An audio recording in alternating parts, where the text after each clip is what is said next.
Hey guys, welcome back to the channel. In today's video, I'll be showing you how to fix EA the app timed out error in just a few simple steps. So let's dive in. First off, to fix the EA the app timed out error, you can try running the EA app as an administrator. All you have to do is just right click on the icon and then you want to choose run as administrator. This ensures your firewall or antivirus allows the EA app to run smoothly.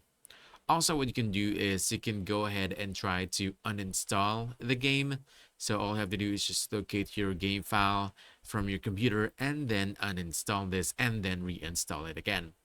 Another thing you can do is you want to make sure that your app is well up to date. To do this, you can go ahead and log into your account and then you want to go to settings.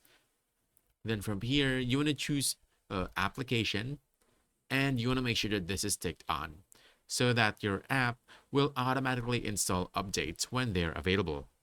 And basically, that's it.